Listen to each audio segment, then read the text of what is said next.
मेरे प्यारे छात्रों, कैसे हैं आप लोग। तो पिछले लेक्चर में हम लोग देखे ताबड़तोड़ फिजिकल क्वांटिटी का डायमेंशनल फार्मूला। ताबड़तोड़ क्यों? क्योंकि वो बहुत ही वेरी वेरी इंपॉर्टेंट है। ठीक है बाबू, एक नया रूटीन भी रिलीज कर रहे हैं बहुत जल्द, और वो रूटीन फाइनल होगा जिसमें हम लोग सालों भर स्टडी करते रहेंगे हर एक चैप्टर, है ना। एक नया रूटीन आने वाला है, बहुत जल्द हम आपके सामने लाने वाले हैं। तो आज हम लोग देखेंगे लेक्चर नंबर 6 में डायमेंशन का एप्लीकेशन, कि हम डायमेंशन क्यों पढ़ते हैं। ठीक है ना। तो आज का टॉपिक लगाइए, है ना,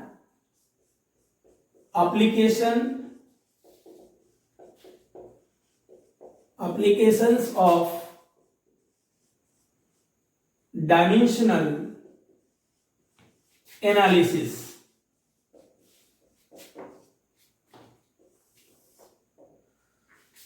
तो इसमें पहला है to check the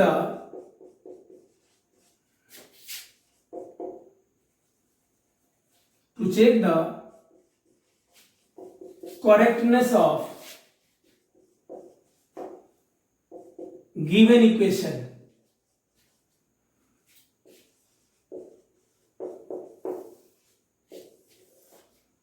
two check the correctness of given equation, मतलब डायमेंशन के हेल्प से हम किसी भी फॉर्मूला को चेक कर सकते हैं कि वो डायमेंशनली सही है या नहीं है। चलिए इसको उदाहरण से समझते हैं। जैसे v बराबर u प्लस ए टी कोई इक्वेशन है, पूरे फिजिक्स के फॉर्मूला में कोई भी इक्वेशन है। अब ये फॉर्मूला डायमेंशनली सही है, इसके लिए क्या करेंगे, LHS का डायमेंशन लिखेंगे और RHS का डायमेंशन लिखेंगे। यदि LHS का डायमेंशन RHS के डायमेंशन के बराबर होगा तो ये डायमेंशनली करेक्ट होगा, और लिखेंगे हम लोग it is dimensionally correct equation. तो आइए चेक करते हैं। इसको भी बनाने के 3 मेथड। फर्स्ट मेथड,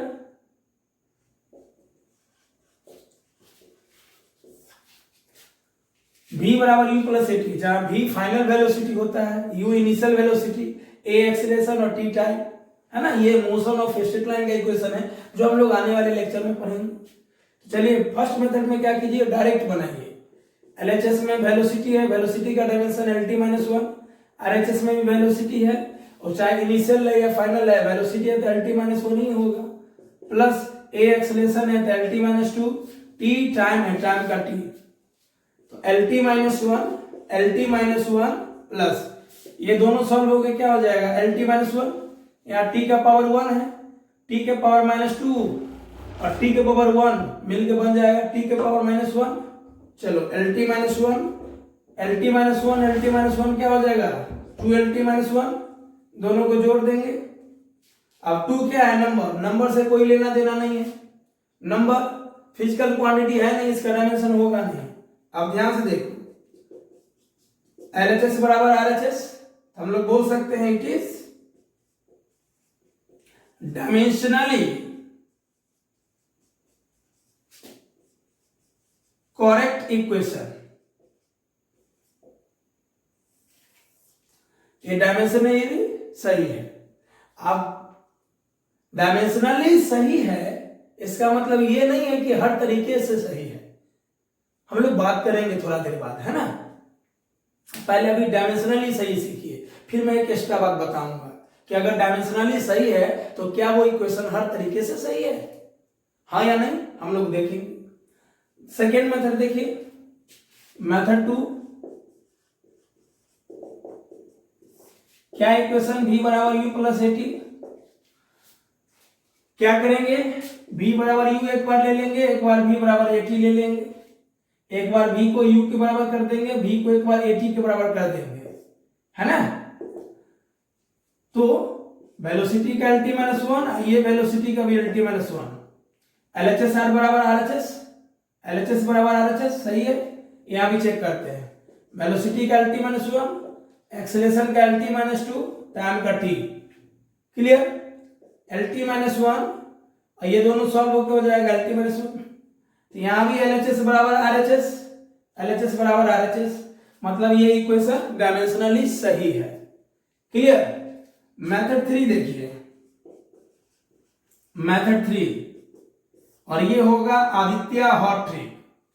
मेथड 3 क्या होगा? आदित्य हॉट ट्रिक, जो ऑब्जेक्टिव वाले क्वेश्चन में लगाएंगे। सब्जेक्टिव वाले में मेन मेथड से बनाएंगे, ऑब्जेक्टिव में आदित्याज हॉट ट्रिक से बनाएंगे। ये क्या है? इफ एन इक्वेशन, यदि कोई equation contains fundamental quantity, contains fundamental quantity, उदाहरण में हो गया m, l और t, इसमें से कोई भी, या और भी हो सकता है, करंट, टेम्परेचर, है ना। तो if an equation contains fundamental quantity, fundamental quantity में से कोई हो, m हो, l हो, t हो, उस इक्वेशन में ये तीनों लगा हो या कोई एक लगा हो, देन वो डायमेंशनली सही होगा, देन वो इक्वेशन डायमेंशनली करेक्ट होगा। डी फॉर डायमेंशनली, ठीक है ना। तो ये इक्वेशन यहां लगाइए, टी है फंडामेंटल, यस, तो ये डायमेंशनली सही है, बिना बनाए। चट question pot answer. Aditya hot trick क्या है कि अगर कोई भी क्वेश्चन फंडामेंटल क्वांटिटी रखता है, चाहे एम हो, एल हो, टी हो, करंट हो, टेम्परेचर हो, तो डायरेक्ट डायमेंशनली करेक्ट है, बनाने का जरूरत नहीं। जल्दी से नोट कीजिए। और एग्जांपल देखते हैं। चलिए, हो गया। नेक्स्ट,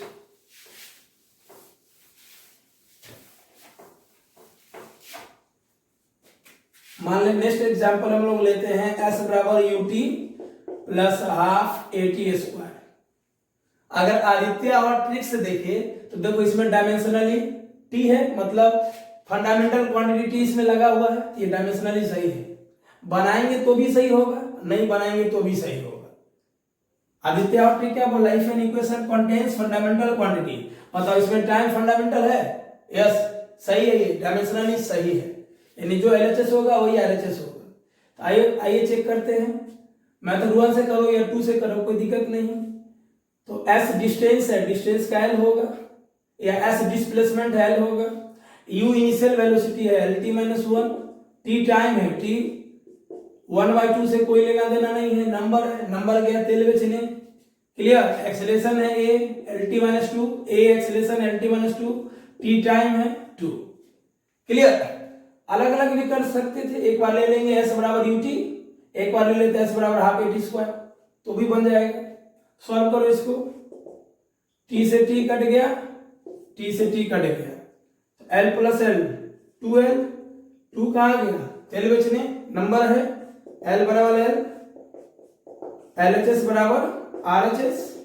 अगर एलएचएस आरएचएस के बराबर हो तो ये इक्वेशन डायमेंशनली करेक्ट है, यहां लिख देंगे इट इज dimensionally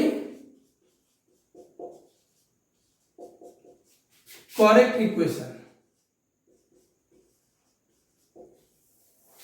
क्लियर। चलिए नेक्स्ट,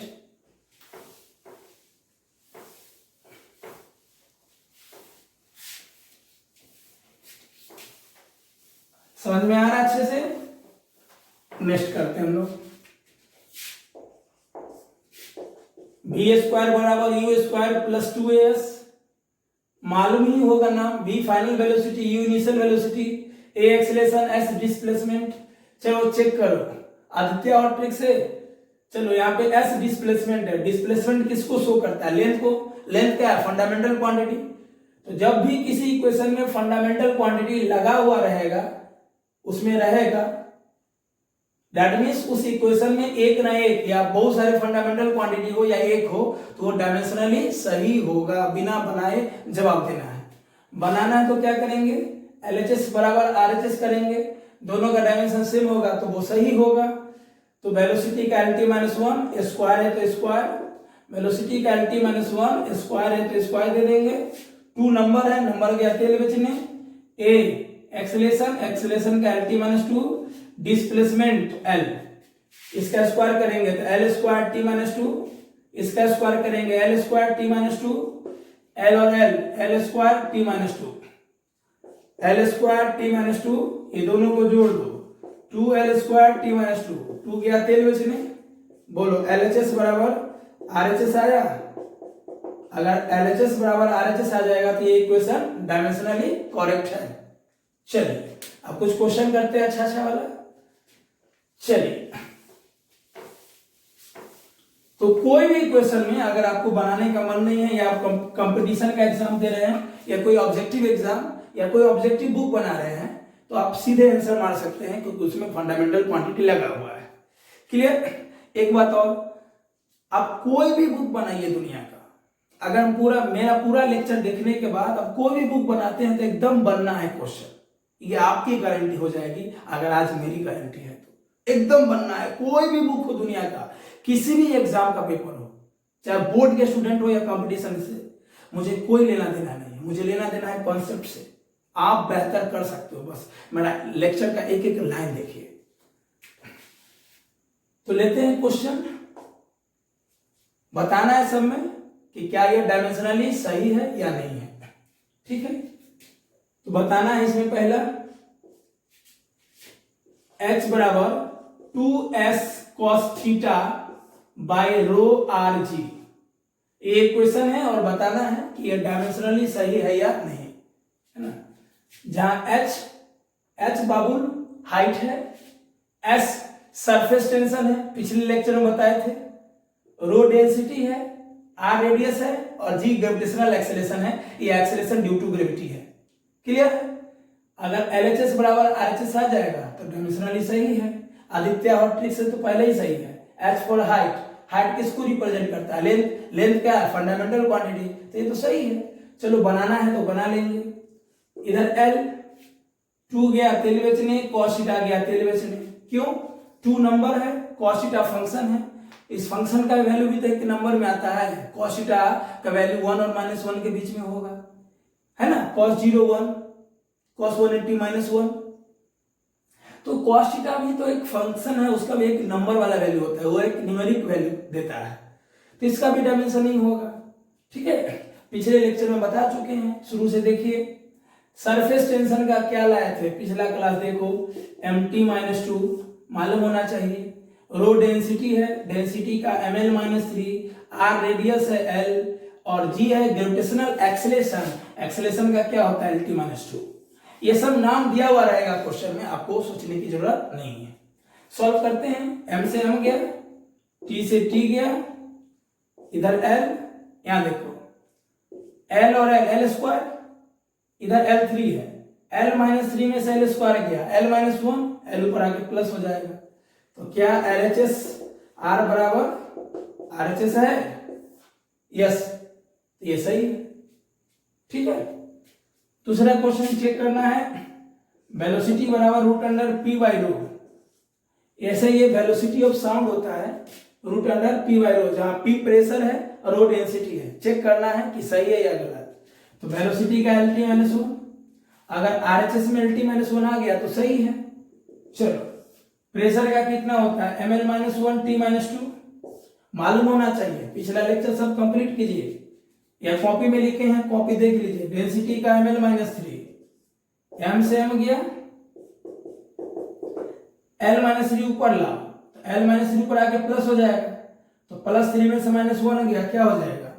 l स्क्वायर T-2, इधर LT-1 root under L square T-2 है, रूट को हटाएंगे पावर 1/2 आएगा, तो जब पावर 1/2 आएगा तो ये क्या बन जाएगा? LT-1, है ना। रूट का मतलब पावर 1/2, तो L स्क्वायर T-2 का पावर 1/2, तो बारी बारी से लाएंगे पावर तो 2 कट जाएगा, बच जाएगा ये। क्लियर। चलो, तो हम बोल सकते हैं LHS R बराबर RHS, डायमेंशनली सही है। चलो जल्दी से नोट करो, हो गया, बन जाएगा।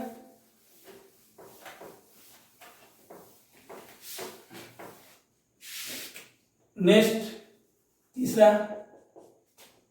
V बराबर पाई PR4T बाई 8 ईटा L। बोला ये डायमेंशनली सही है या नहीं? सुन लो ना, V volume, P pressure, R radius, T time, N है कोफिशिएंट ऑफ विस्कोसिटी और L है लेंथ, है ना। V volume, P pressure, R radius, T time, eta इसको कोफिशिएंट ऑफ विस्कोसिटी बोलते हैं, L लेंथ। क्लियर? वॉल्यूम का कितना? L3। सबका नाम लिखा हुआ रहेगा क्वेश्चन में, बस कहीं से भी बनाओ क्वेश्चन, नाम देखो और फटाफट बनाओ। ये गया तेल बेचने, क्योंकि पाई और 8 कांस्टेंट है, नंबर है, हट जाएगा ये। P प्रेशर, प्रेशर का ml-1 T-2, रेडियस का L, पावर 4 है तो 4, T टाइम, टाइम का T, eta coefficient of viscosity क्या लाए थे? ml-1 T-1 पिछले ही लेक्चर में, और लेंथ का L। ठीक है, m से m गया, l-1 से l-1। अब ध्यान से देखो, ये T-1 ऊपर आके क्या होगा? प्लस, तो T-1 T-2 कट जाएगा, है ना, क्योंकि ऊपर आके प्लस होगा तो T स्क्वायर से माइनस T कट जाएगा।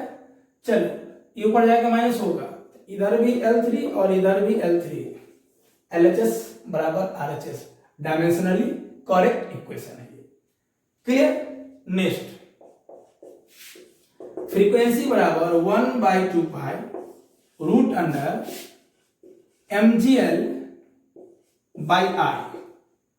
एफ फ्रीक्वेंसी है, T-1 होता है डायमेंशन, 1/2 पाई कांस्टेंट गया तेल बेचने, m मास मालूम है डायमेंशन m होता है, g gravitational acceleration LT-2, l length का l, और I मोमेंट ऑफ इनर्शिया। पिछले लेक्चर में मोमेंट ऑफ इनर्शिया का डायमेंशन कितना लाए थे? ml²। जो लोग नहीं देखे हैं जल्दी से देखिए, चलो चेक करो। फ्रीक्वेंसी का T-1 ये गया तेल बेचने, रूट अंडर मास का डायमेंशन m, ग्रेविटेशनल एक्सेलरेशन का LT-2, लेंथ का l, और मोमेंट ऑफ इनर्शिया का ml²। चलो m से m गया, ये l से l² गया, तो LHS में है T-1 और RHS में बच गया T-2 रूट अंडर T-1। अब रूट हटाएंगे तो पावर 1/2 आएगा, तो 1/2 से 2 कट जाएगा, क्या बचेगा? T-1, तो LHS बराबर RHS। ये डायमेंशनली करेक्ट इक्वेशन है, बिल्कुल सही है, तो बन जाना चाहिए, कोई भी क्वेश्चन आपसे बन जाना चाहिए। चलिए नेक्स्ट, चले आगे।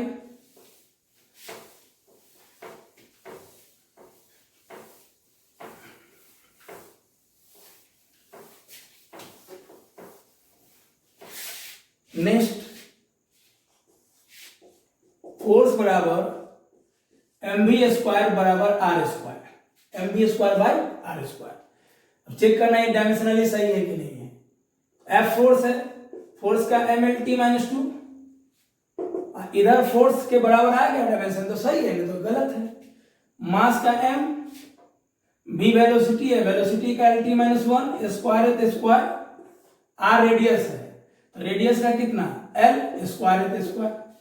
इधर आ गया mlt-2, इधर है ml² T-2, इसका स्क्वायर तोड़ेंगे तो हो जाएगा l² T-2, नीचे l² से l² कटेगा। तो देखो mlt-2 LHS में और RHS में बचा mt-2, तो LHS not equal to RHS, ये डायमेंशनली इनकरेक्ट इक्वेशन हो गया, है ना, it is dimensionally incorrect equation. चलो जल्दी नोट करो, हो गया।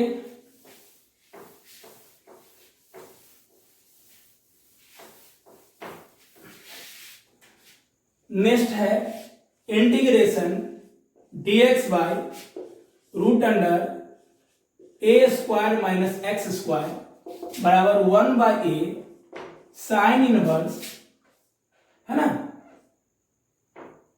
x/a - 1। चेक करना है कि ये इक्वेशन डायमेंशनली करेक्ट है या इनकरेक्ट है। क्लियर? याद करो, बताए थे ना, इंटीग्रेशन और ये दोनों मिलके क्या हो जाता है? 1, यानी इंटीग्रेशन और ये d का कोई लेना देना नहीं है, ये दोनों मिलके 1 हो जाता है, पहले बता चुके हैं। ठीक है ना, ये दोनों हट गया। जो लोग नहीं देखे हैं शुरू से लेक्चर देखिए, लेक्चर नंबर 2 में हम बता चुके हैं ऐसा, लेक्चर नंबर 2 या 3 में ऐसा होगा, है ना। चलो, तो ये दोनों मिलके 1 हो गया समाप्त। x और a यहाँ पे डिस्टेंस को डिनोट करते हैं, तो दोनों का डायमेंशन l हो जाएगा। अब चेक करना है डायमेंशनली सही है या गलत है। अगर LHS बराबर RHS आ गया तो सही होगा, नहीं तो गलत होगा। चलो, x का l, क्योंकि x और a डिस्टेंस है तो x का l हो गया रूट अंडर। अब ध्यान से देखो, जब दो टर्म के बीच में माइनस और प्लस हो तो बराबर देंगे वहां पे, ये दोनों टर्म तो एक ही हो गया, तो कोई एक टर्म लिखो वहां पे। ये दोनों टर्म तो एक ही ना हो गया, जब माइनस और प्लस की जगह बराबर देते हैं तो a स्क्वायर लिखो या x स्क्वायर लिखो, मतलब बराबर। a और x क्या डिस्टेंस, यहाँ पे क्या हो जाएगा l स्क्वायर हो जाएगा। क्लियर, 1/a, a डिस्टेंस है l, sine inverse sine theta, ये पूरा थीटा को ही तो रिप्रेजेंट करता है, ये पूरा टर्म डायमेंशनलेस है क्योंकि साइन फंक्शन है। अब फंक्शन का डायमेंशन होगा नहीं, या साइन थीटा का वैल्यू भी तो नंबर में होगा। साइन 0 0 होता है, साइन 180 0 होता है, साइन 90 1 होता है ना। साइन 270 -1 होता है, यानी साइन का वैल्यू 1 और -1 के बीच में होता है। क्लियर, इसका मतलब है कि साइन जो फंक्शनल वैल्यू है, ट्रिग्नोमेट्रिक फंक्शन है, वो न्यूमेरिकल वैल्यू देता है, और जो न्यूमेरिकल वैल्यू देगा उसका डायमेंशन नहीं होगा, तो ये पूरा टर्म हट जाएगा।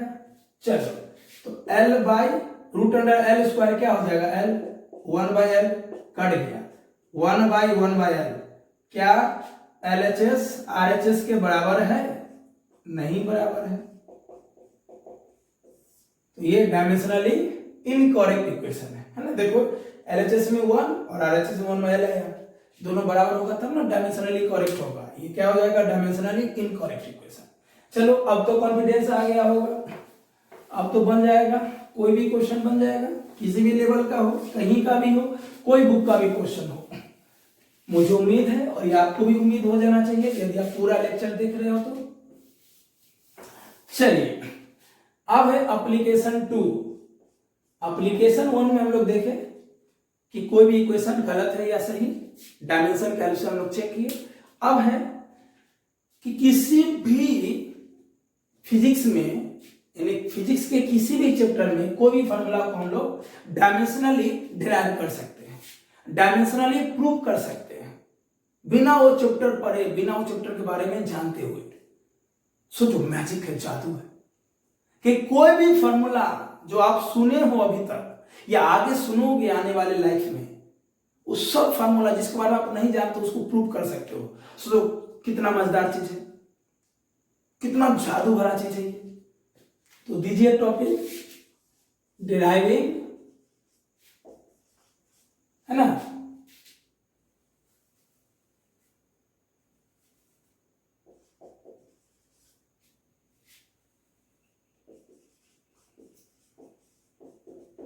deriving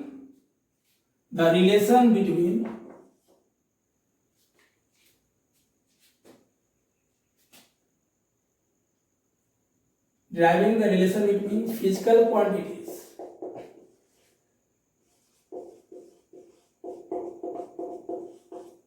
या हम लोग बोल सकते हैं इसी टॉपिक को establish the relation among more than physical quantities, है ना। चल, अब इसको कैसे हम लोग समझते हैं, लेते हैं क्वेश्चन, एग्जांपल लेते हैं। चलो,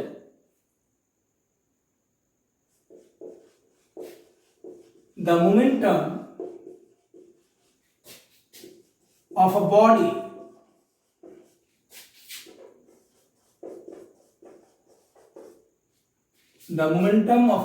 depends on mass m and velocity v।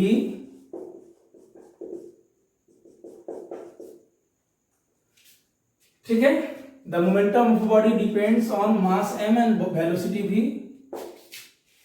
क्वेश्चन है, find the expression of momentum, momentum को p से लिखते हैं, ठीक है। तो देखिए हम लोग क्या करेंगे, simple, find the expression of P पूछा है, लिखिए पी। तो बोला ना द मोमेंटम मतलब पी ऑफ अ बॉडी, किसी बॉडी का momentum depends on mass and velocity. तो डिपेंड का मतलब प्रोपोर्शनल का साइन दे दीजिए, मतलब मोमेंटम डिपेंड कर रहा है। तो जब भी ऐसा लैंग्वेज रहे तो जो चीज डिपेंड कर रहा है उसका लिखिए ना, मोमेंटम डिपेंड कर रहा है तो मोमेंटम, फोर्स तो फोर्स, एक्सेलरेशन तो एक्सेलरेशन, डिपेंड मतलब प्रोपोर्शनल का साइन दीजिए। किस पे कर रहा है, मास पे, ठीक है, वेलोसिटी पे भी। और दोनों का पावर अपने मन से कुछ भी ले लीजिए, m का पावर x, b का पावर y, ठीक है। चलो ये काम करने के बाद इस प्रोपोर्शनल के बदले कांस्टेंट लिखिए कि mx by।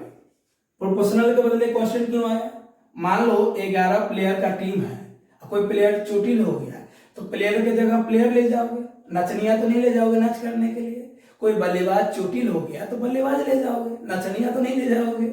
इसका मतलब हो है कांस्टेंट के बदले कांस्टेंट, इस प्रोपोर्शनलिटी कांस्टेंट के बदले हमें कांस्टेंट लाएंगे तो के का नाम क्या हो जाएगा, it is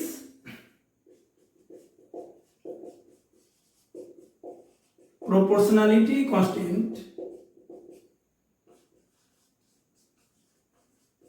it is proportionality constant which is dimensionless, which is dimensionless। अब ये प्रोपोर्शनलिटी कांस्टेंट है जो डायमेंशनलेस है।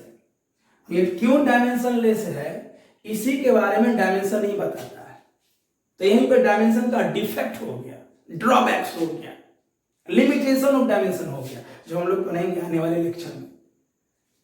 के का डायमेंशन क्यों नहीं होता है, इसी के बारे में डायमेंशन चैप्टर नहीं बता पाया, तो ये डिफेक्ट हो गया है ना। लिमिटेशन बोलिए, डिफेक्ट बोलिए, ड्रॉबैक्स बोलिए।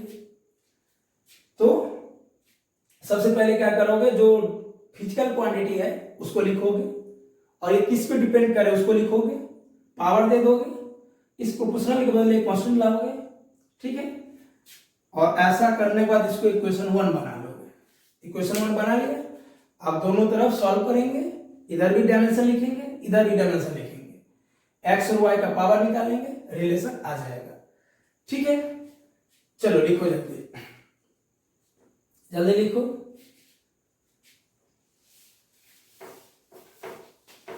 नेक्स्ट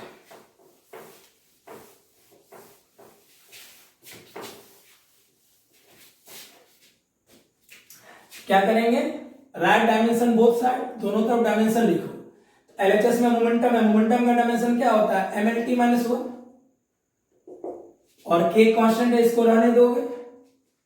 मास का dimension m, power x, velocity का dimension lt - 1, power y, clear. आप दोनों तरफ इक्वेटिंग द पावर करोगे, मतलब मास को मास के बराबर करोगे, लेंथ को लेंथ के बराबर करोगे, ये चीज तो पहले भी सिखा दिए हैं। तो इधर मास का पावर कुछ नहीं है तो 1 है, इधर मास का पावर x है ना। तो m सेम है, बेस सेम है, पावर सेम हो जाएगा, x का वैल्यू 1 हो जाएगा, ठीक है। चलो इधर l का वैल्यू 1 है और इधर l का वैल्यू y है, ठीक है। Base same, power same. अब x भी 1 आ गया, y भी 1 आ गया। एक बात और, जो इक्वेशन 1 में आप फिजिकल क्वांटिटी का पावर लिए हो, पावर x और y के रूप में, तो सिर्फ x और y निकालेंगे, x और y निकाल लिए। अब p से कोई लेना देना नहीं है, ठीक है, यहीं पे छोड़ देंगे, लिख देंगे फ्रॉम इक्वेशन 1। क्या है फ्रॉम इक्वेशन 1, p बराबर k mx by, p बराबर k m, x का वैल्यू क्या है 1, b y का वैल्यू क्या है 1, ठीक है। दैट मीन्स p बराबर k m भी by experiment k found to be 1, यानी एक्सपेरिमेंट के द्वारा k का वैल्यू 1 पाया जाता है, तो k का वैल्यू 1 हो जाएगा। k से मुझे कोई लेना देना नहीं, k से मुझे कोई लेना देना नहीं। अगर कहोगे सर मुझे तो नहीं मालूम रहेगा कि एक्सपेरिमेंटली इसका वैल्यू कितना है, तो तुम यही छोड़ देना, ये दोनों में कोई अंतर नहीं है ना, कि ऐसे भी कांस्टेंट है, ये डायमेंशनलेस है, हम इसको यानी ऑप्शन में ऐसे भी दे सकता है और ऐसे भी दे सकता है। आप यहां भी ला के छोड़ दो, कोई दिक्कत नहीं है, यहां भी सही है। क्लियर?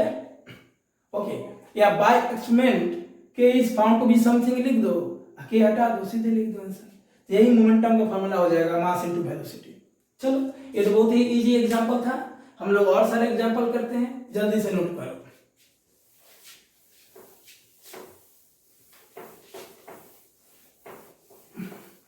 क्लियर है?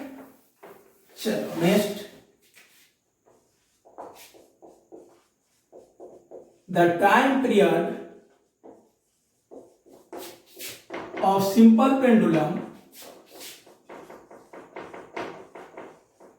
T depends on length of the string L and acceleration due to gravity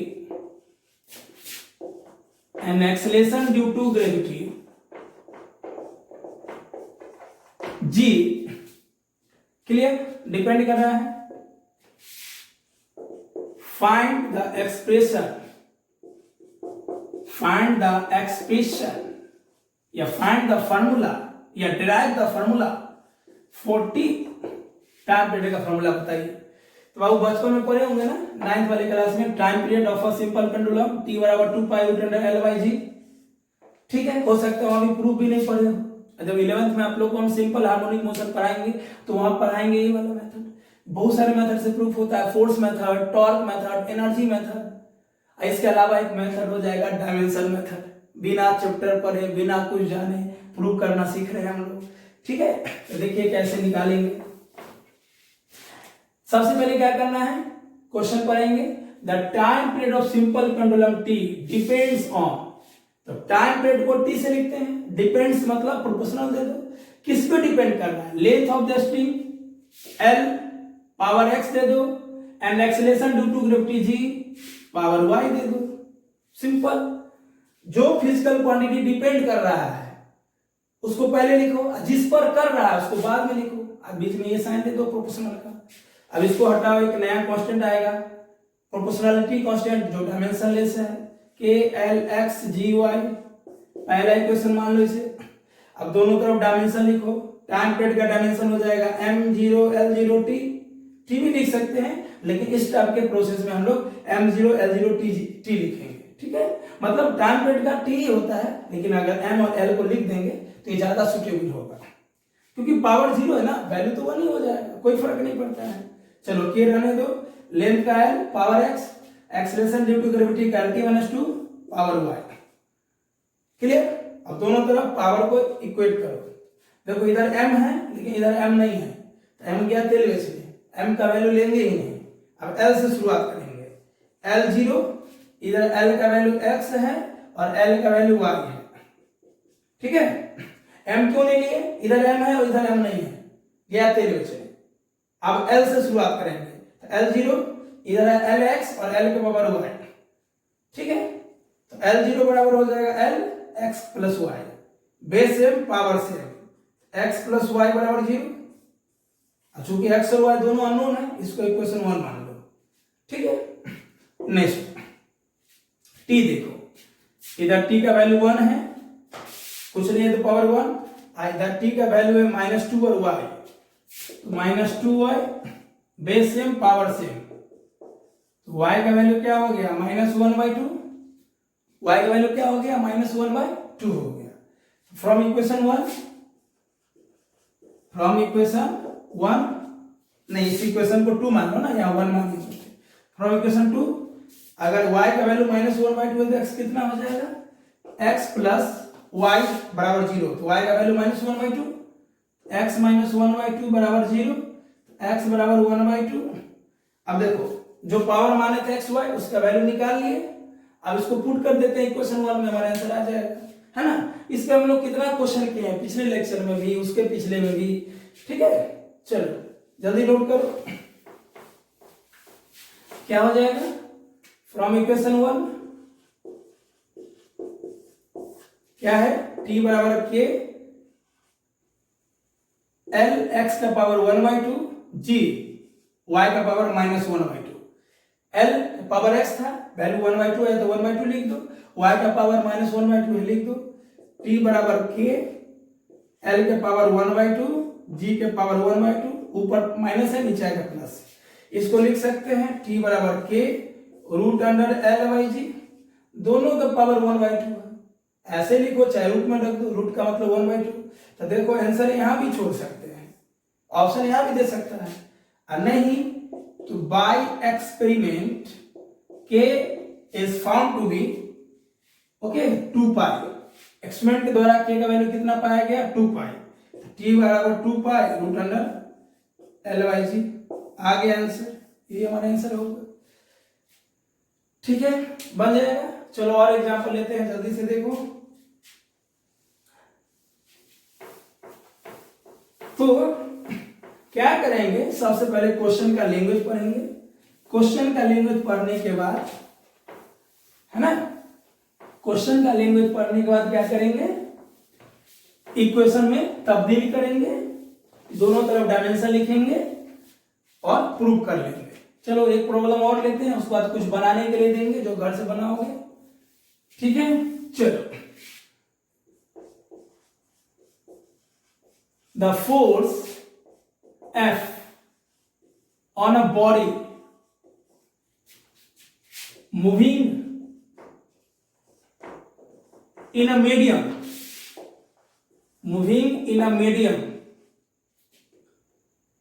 okay, depends on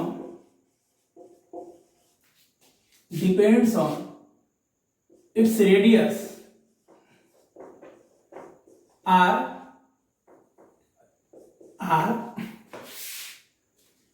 velocity v, and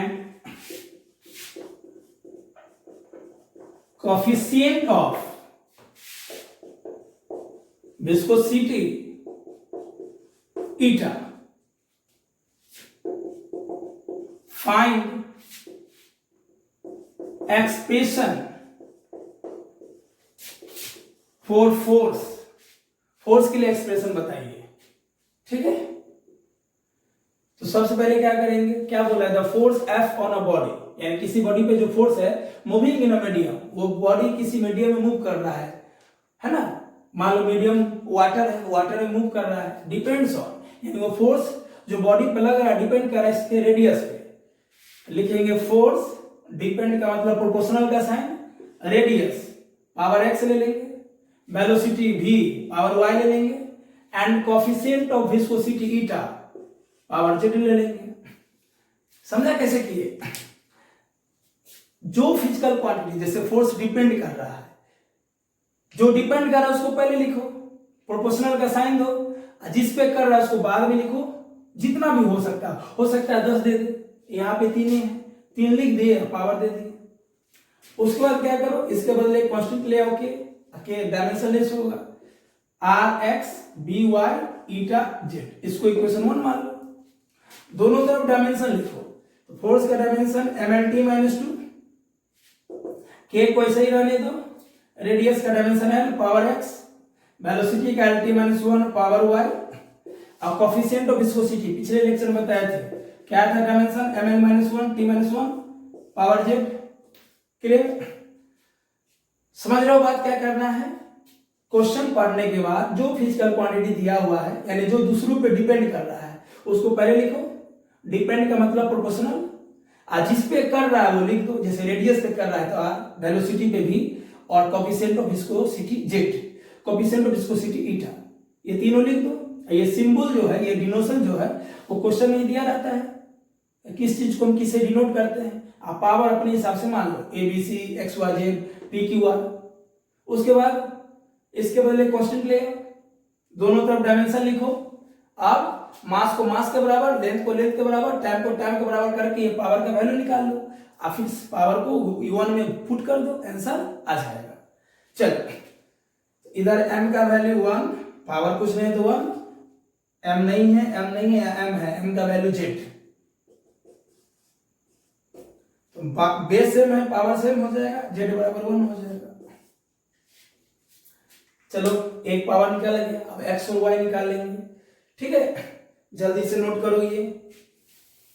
अब क्या करो, एल, इधर एल का वैल्यू 1 है, इधर एल का वैल्यू x है, एल का वैल्यू y है, एल का वैल्यू x यानी एल का पावर x, एल का पावर y और एल का पावर z यानी एल का पावर -1 z। तो z को -1 से मल्टीप्लाई करेंगे तो -z हो जाएगा। ठीक है, base same power same, x plus y minus z बराबर 1। अब यहाँ पे x तो ये z तो मालूम है और y और x नहीं मालूम है तो सॉल्व नहीं होगा, इसको इक्वेशन 2 मान लो। ठीक है, और आगे सॉल्व करते हैं, t का वैल्यू लेते हैं, t का वैल्यू -2, यहाँ t नहीं है यहाँ t है, t का वैल्यू -1 इंटू वाई तो -1 इंटू जेड माइनस जेड। ठीक है, यहां से क्या हो जाएगा -y माइनस जेड बराबर -2। जेड का वैल्यू कितना है, जेड का वैल्यू आया था 1, निकाले थे ना, जेड का वैल्यू 1 आया था, तो क्या हो जाएगा -y माइनस जेड का वैल्यू कितना था 1 बराबर -2। ये -1 इधर आके प्लस हो जाएगा तो -2 + 1 -1 तो y बराबर क्या हो जाएगा 1। तो z 1 लाए हुए थे, इससे पहले तो हम रफ कर दिए, z का वैल्यू 1, y 1 आया। अब y और z का वैल्यू यहां पुट करो, x आ जाएगा यहां से। चलो बताओ क्या आएगा, जल्दी से नोट करो। अब लिख दो from equation 2 x plus y minus z बराबर 1। x निकालना है, y 1 z भी 1 कट गया, x बराबर 1। यानी जो पावर हम लोग माने थे तीनों का वैल्यू निकाल लिए। अब क्या करेंगे मालूम है ना, चलो जल्दी से लिखो, सीख रहे हो ना, बहुत ही कॉमन चीज है, ज्यादा दिमाग नहीं लगाना है। चलो तो हम लोग क्या लिख देंगे यहाँ पे, फ्रॉम इक्वेशन 1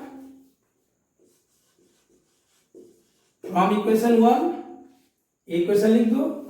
अब दोनों तरफ डायमेंशन पुट करो, के x का वैल्यू 1, y का वैल्यू 1 और z का वैल्यू 1, यानी r भी ईटा x y z तीनों का वैल्यू 1 है। f बराबर हो गया k r भी n, आंसर यहां भी छोड़ सकते हैं, या by experiment k is found to be 6 pi, f बराबर हो गया 6 पाई r भी n, r भी ईटा, n नहीं ईटा, क्या बोलेंगे इसको ईटा, क्या बोलेंगे इसको ईटा। आंसर ऐसे भी दे सकता है, इसको सजा के लिख लो 6 पाई ईटा आर भी, यही मेरा ऑप्शन होगा। ठीक है, बन जाएगा, एकदम बन जाना चाहिए। तो बाबू इस सब टाइप का क्वेश्चन बनाने का एक ही तरीका है, ये तरीका हम आपके सामने प्रस्तुत किए। अब हम आपको क्वेश्चन दे रहे हैं जो आप बना लीजिएगा, वो होमवर्क के रूप में है। ठीक है, चलो एक क्वेश्चन और ले लेते हैं, फिर होमवर्क देते हैं। ठीक है ना, इसी टाइप के क्वेश्चन को और कैसे लिख सकता है,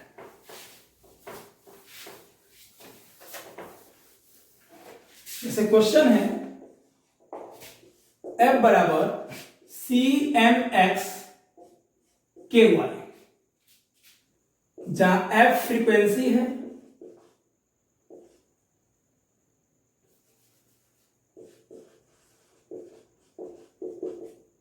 फ्रीक्वेंसी का डायमेंशन क्या होता है t-1, c कांस्टेंट है, कांस्टेंट का डायमेंशन नहीं होता है। ठीक है, m मास है, मास का डायमेंशन m, और k है स्प्रिंग कांस्टेंट, k क्या है स्प्रिंग कांस्टेंट, जिसका डायमेंशन क्या होता है याद है ना, पिछला लेक्चर में बताए थे mt-2। एक क्वेश्चन दे देगा, नाम दे देगा सबका, क्वेश्चन दे देगा find the value of x and y, यानी अब आपको सिर्फ पावर निकालना है। इससे पहले हम लोग क्या करते थे, पावर निकाल के इक्वेशन तैयार करते थे, फार्मूला तैयार करते थे। अब फार्मूला पहले से तैयार है, पावर निकालना है, कुछ नहीं करेंगे, प्रोसेस वही रहेगा, दोनों तरफ डायमेंशन लिखो।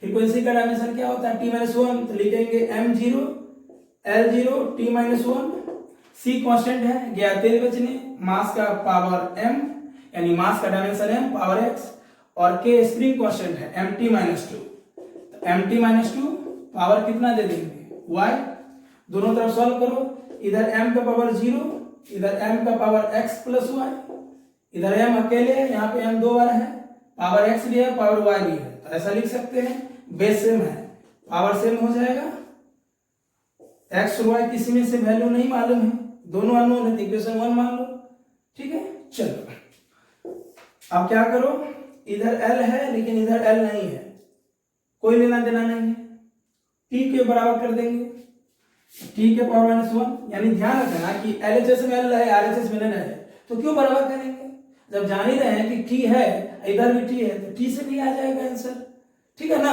यानी दोनों तरफ जो रहेगा ना उसी को लेके चलेंगे, एक तरफ रहेगा उसको हटा देंगे। चलो तो t के पावर माइनस 1, इधर t के पावर है माइनस 2 और पावर y, यानी माइनस 2y है ना, माइनस 2 भी है y भी है, तो दोनों मल्टीप्लाई हो जाएगा, base same power same, minus 2y बराबर 1, minus 1 minus minus plus, y का वैल्यू 1/2, तो y 1/2 हो गया, x यहां से क्या हो जाएगा जल्दी बोलो, अगर y का वैल्यू 1/2 पुट करेंगे तो x क्या हो जाएगा माइनस 1/2 हो जाएगा, ठीक है। चलो अब x का वैल्यू हो गया माइनस 1/2, y का वैल्यू 1/2, आ गया आंसर। चलो तो ये वाला मेथड से कि एलएचएस में डायमेंशन रखो फिर आरएचएस में रखो, सॉल्व करके पावर निकालो, इस टाइप को बहुत घुमा कभी क्वेश्चन दे सकता है, तो आपको नहीं घूमना है, क्वेश्चन कितना भी घूम जाए आपको शांत होकर क्वेश्चन बनाना है, दोनों तरफ डायमेंशन लिखना है, जो पूछे बना देना है, ठीक है। चलो अब कुछ क्वेश्चन दे रहे हैं जो बना के रखोगे।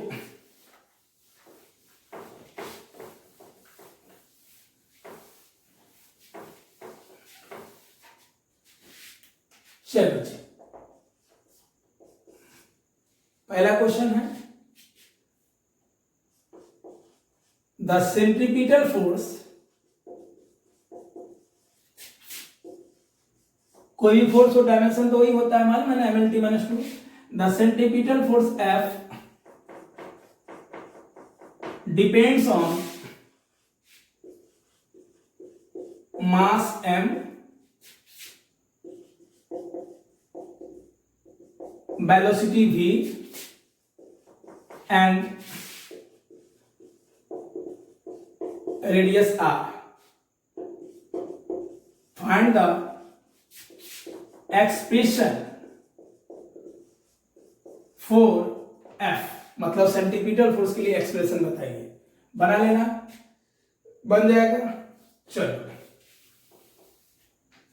क्वेश्चन नंबर दूसरा, the frequency F of an extended string depends on tension, Babu tension रस्सी वाला फोर्स होता है, फोर्स ही लेना, length of the string, length of the string L and mass per unit length mu. Find the expression for frequency. इसमें option दे देते हैं, पहला question तो सिंपल है, इसमें ऑप्शन दे देते हैं, ठीक है। ऑप्शन है 1/2L root under F by mu, B में है root under F by M, C में root under M by F, D में नन। बाबू हो सकता है आपको आंसर ऐसे आए K by L root under F by M, हो सकता है ऐसे आए, तो बाई एक्सपेंट K का वैल्यू 1/2 होगा, तो आंसर तुम यहां भी छोड़ सकते हो या ऑप्शन में से मिला सकते हो, ठीक है ना। चलो जल्दी से लिखो, और क्वेश्चन दे रहे हैं बना लेना, ठीक है, बन जाएगा, पहला में ऑप्शन नहीं दिए हैं, खुद बना लेना। चलो अब क्वेश्चन बना के है ना, कमेंट बॉक्स में आंसर लिखोगे, लिख देना कि पहले का आंसर ये होगा और दूसरा में ऑप्शन दिए तो ऑप्शन 2 में लिख देना, ठीक है ना। जवाब दोगे, आप लोग एकदम शांत हो जाते हो, जवाब नहीं देते हो, गलत बात है ये, है ना। बहुत सारा चीज कर रहे हैं ऑनलाइन ग्रुप में, तो हम लोग जो होमवर्क देंगे वो असाइनमेंट ग्रुप में देंगे, यानी बहुत जल्द डीपीपी शुरू कर रहे हैं, डेली प्रैक्टिस प्रॉब्लम, है ना, daily problem practice set, assignment, बहुत सारे लेवल 1, लेवल 2, लेवल 3, बहुत जल्द बहुत सारा चीज होने वाला है, बस इंतजार कीजिए आप। चलिए अगला क्वेश्चन है, द एनर्जी E दिया हुआ है G पावर P, H के पावर Q, C के पावर R, होया G है ग्रेविटेशनल कांस्टेंट, पिछले क्लास में डायमेंशन बता दिए हैं, खुद देखिए, खुद निकालिए। H है प्लैंक कांस्टेंट,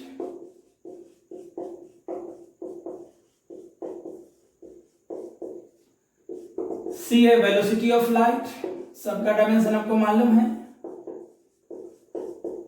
ये तीनों का नाम दे दिया, E एनर्जी है। क्वेश्चन है find the value of power P, Q and R, यानी तीनों पावर का वैल्यू आपको निकालना है। ऑप्शन दे दिया है -1/2, 1/2, 5/2, बी में -1/2, -1/2, -5/2, सी में -5/6, 1/2, 1/3, और डी है नन। दोनों तरफ डायमेंशन लिख देना, इधर एनर्जी का, इधर ग्रेविटेशनल कांस्टेंट का, प्लैंक कांस्टेंट का, वेलोसिटी ऑफ लाइट का, दोनों तरफ डायमेंशन बराबर करके पावर निकाल लेना, आंसर आ जाएगा। चलो ऑप्शन लिखो और कमेंट बॉक्स में जवाब दोगे जल्दी। और क्वेश्चन देते हैं ना, बन जाएगा, अरे बोलो उधर से, बन जाएगा ना। चलो next, the gas bubble formed underwater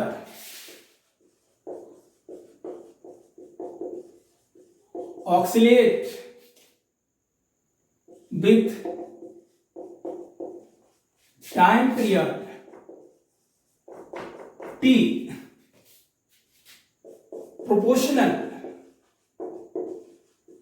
देखो यहां पर प्रोपोर्शनल अपने ही दे दिया, आपको नहीं लगाना है, P का पावर A, D के पावर B और रो का पावर C, ठीक है, P, D और E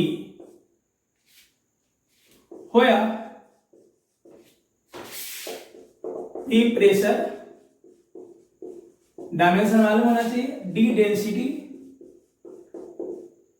डेंसिटी को कहीं कहीं रो से भी लिखा जाता है, डी से भी लिखा जाता है, इससे कंफ्यूज मत होना, और ई एनर्जी है। क्वेश्चन है find the value of A, B and C. Same question है, पावर निकालना है, कुछ नहीं करना, बोला है ना विथ टाइम पीरियड टी, तो टी के बराबर इसको कर देना, है ना, या क्या बोला है, T proportional to P A D B E C, इसके बराबर क्या लिख देना, ठीक है। प्रेशर, डेंसिटी, एनर्जी का डायमेंशन मालूम है, इधर टाइम का डायमेंशन आपको मालूम है, दोनों तरफ बराबर कर देना, पावर निकाल लेना, आंसर आ जाएगा, बन जाएगा। चलो ऑप्शन है -5/6, 1/2, 1/3, यानी ए का वैल्यू -5/6, तो बी का वैल्यू 1/2, सी का वैल्यू 1/3, ठीक है, नंबरिंग वाइज है, ABC, ABC, कंफ्यूज मत होना, अच्छे से बनाना।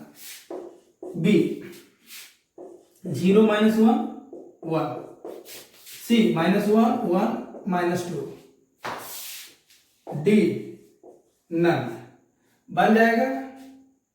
चलो अच्छे से बना लेना, एक क्वेश्चन और दे रहे हैं, तो टोटल जो भी क्वेश्चन है सब बना लेना अच्छे से।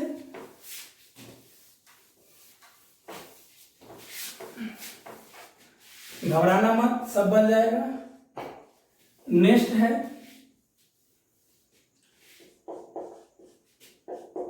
The time period T of vibration of liquid drop depends on surface tension S, radius r, and density rho. Expression for time period T option है okay K root under row r3/s। K constant है, आप K के रूप में ही लाना है, यहाँ पे K का वैल्यू पुट नहीं करना है। Root under row r3/s। B में है K s by rho r3। C में है K row s by r3 और D में है नन। तो ये है आपका होमवर्क जो आपको घर पे बैठ के बनाना है लेक्चर देखने के बाद, है ना। पूरा लेक्चर एक बार कॉपी से देख लीजिए, रिवीजन कर लीजिए, तब क्वेश्चन बनाइए। ओके, तो लेक्चर नंबर ये 6 कंप्लीट कीजिए। लेक्चर नंबर 7 में हम लोग यूनिट्स के बारे में डिटेल जानकारी लेके आ रहे हैं कि एक सिस्टम से दूसरे सिस्टम में यूनिट को कैसे बदलेंगे। ओके, और भी बहुत सारा चीज जानेंगे। वहां पे एप्लीकेशन ऑफ डायमेंशनल एनालिसिस का अंतिम पार्ट आएगा, है ना, वही कन्वर्शन ऑफ यूनिट। उसके बाद हम लोग देखेंगे लिमिटेशन ऑफ डायमेंशन, कि डायमेंशन कहाँ पे फेल हो जाता है, इसका डिफेक्ट क्या है, और सिग्निफिकेंट फिगर के बारे में जानेंगे अगले ही लेक्चर में। यानी डायमेंशन लगभग अब समाप्त है, अगले लेक्चर में सिग्निफिकेंट और हो सकता है तो उसमें राउंडिंग ऑफ के बारे में भी जानेंगे। फिर अगले लेक्चर में हम लोग एरर एनालिसिस के बारे में जानेंगे। तो पढ़ते रहिए मजेदार तरीके से, मजबूत बनिए, हीरो बनिए कि दुनिया आपको सैल्यूट करे और मैं भी आपको सैल्यूट करूं, ताकि आप अच्छे से पढ़ो। मतलब अच्छे से पढ़ोगे तो सैल्यूट करूंगा ही। तो मिलते हैं अगले लेक्चर में नए एनर्जी और नए उत्साह से। धन्यवाद।